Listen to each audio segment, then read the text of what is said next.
नमस्कार, मैं Sadhana Sharma, associate professor home science RD government girls PG college Bharatpur. छात्राओं, आज के वीडियो में आपका स्वागत है। आज का मेरा टॉपिक है गर्भवती स्त्री के लिए पोषण। आप सभी जानते हैं, गर्भावस्था स्त्री के जीवन की एक महत्वपूर्ण अवस्था है। जब भी कोई लड़की माँ बनने वाली होती है तो उसके शरीर में बहुत सारे चेंज आते हैं। लेकिन कई बार कोई भी लड़की अगर अंडरवेट होती है, यानी उसके शारीरिक भार में कमी होती है और ऐसे समय वो माँ बनती है तो उसे कई परेशानियों का सामना करना पड़ता है।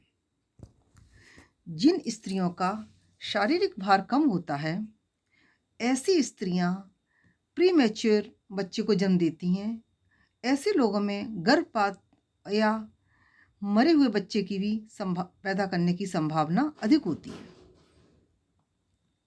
जैसा कि आप सभी जानते हैं, साधारणतः गर्भावस्था 9 महीने की होती है, जिसमें प्रथम 3 महीने में बमन तथा जी मचलाने की शिकायतें होती हैं।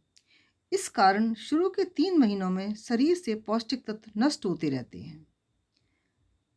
साथ ही साथ प्रथम 3 महीनों में शिशु के शरीर के अंगों का निर्माण होता है, जबकि उनका विकास 3 महीने के बाद ही होता है।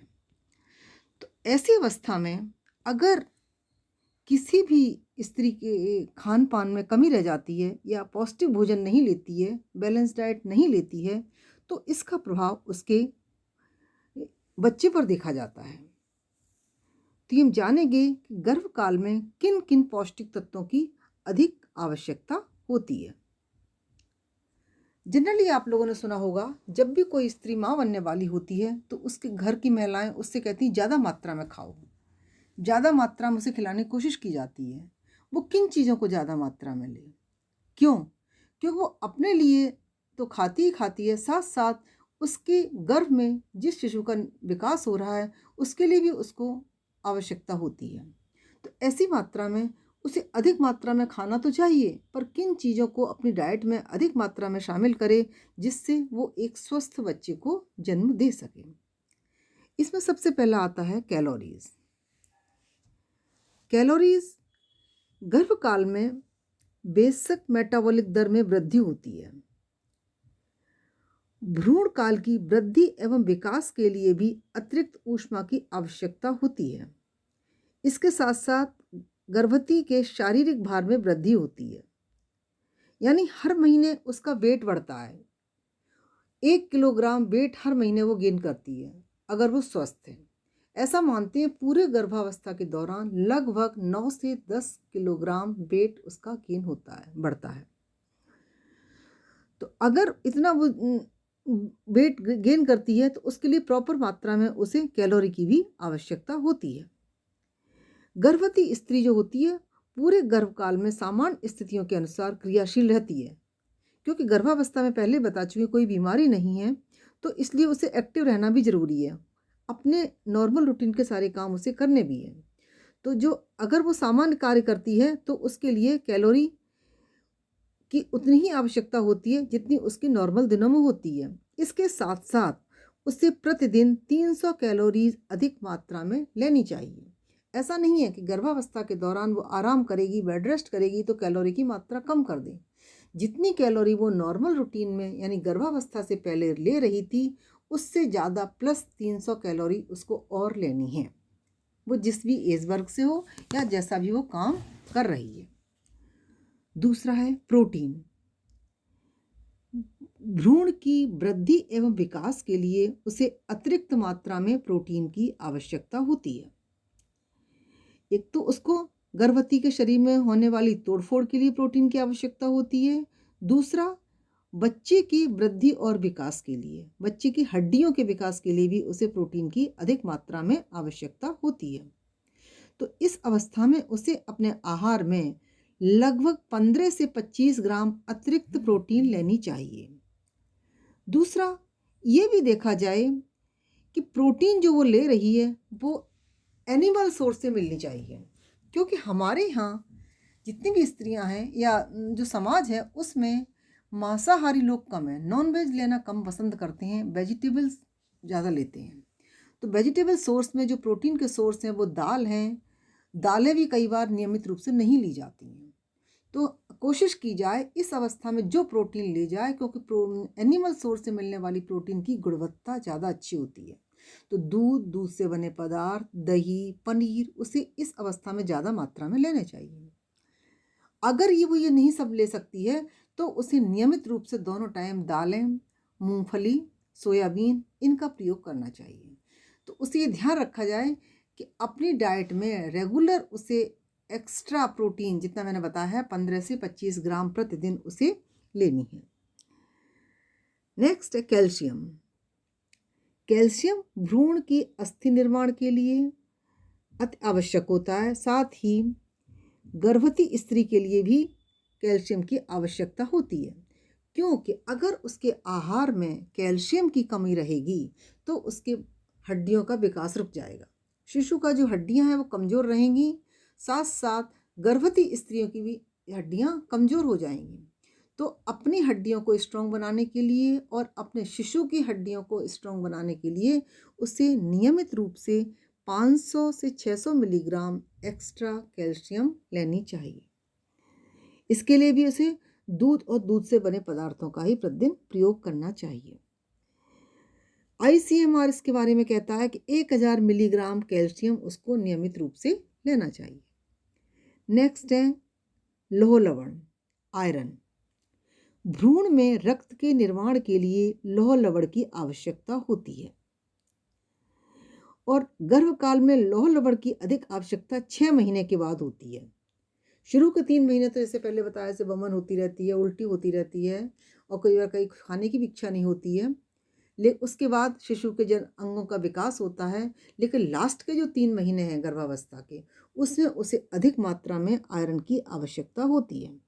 तो उसे इस अवस्था में 10 मिलीग्राम आयरन अतिरिक्त प्रतिदिन लिया जाना चाहिए। और आयरन के सोर्स हैं हरी पत्ते वाली सब्जियां, गुड़, छिलके वाले दालें, भुने हुए चने, अनार, केला, सेब उसे नियमित रूप से लेना चाहिए। इसके साथ साथ विटामिन ए। विटामिन ए शरीर की क्रियाओं को नियमित करने के लिए अति आवश्यक होता है।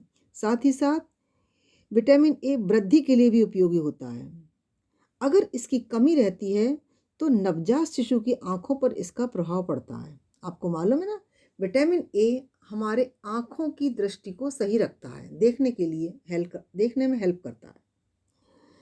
तो विटामिन ए के लिए कोई निश्चित मात्रा नहीं है, लेकिन नियमित रूप से अगर वो दूध और पीली सब्जियों का प्रयोग करती है गर्भवती माँ, तो विटामिन ए की कमी को वो लगभग अपने शरीर में पूरा कर देती है।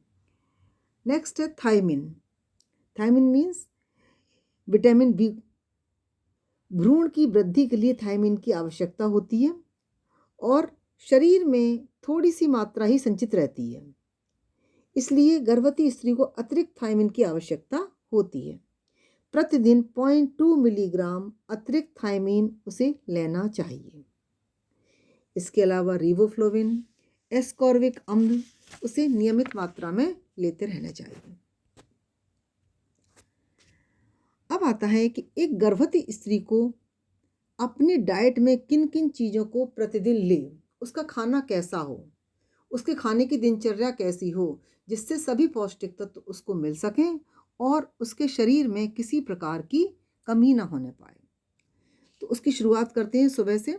सबसे पहले सुबह का नाश्ता। सुबह के नाश्ते में सुबह चाय, अगर वो चाय पसंद करती है तो 1 गिलास दूध, ब्रेड, पनीर के साथ, फल।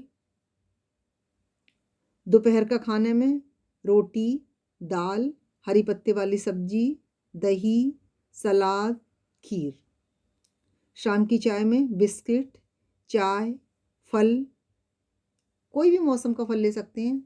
चाय के स्थान पर अगर चाय नहीं लेना चाहती है तो वो दूध ले सकती है या केवल फल से भी काम चल जाएगा। रात के भोजन में रोटी, तरी वाली सब्जी, मटर या पनीर की सूखी सब्जी कोई, सोते समय दूध। ये हमने डाइट प्लान जो आपको दिया है, ये एक उच्च स्तरीय महिला के लिए है, उच्च आय वर्ग के लोगों के लिए है। जो अपने आहार में दूध और दूध से बने पदार्थ ज़्यादा मात्रा में शामिल करें।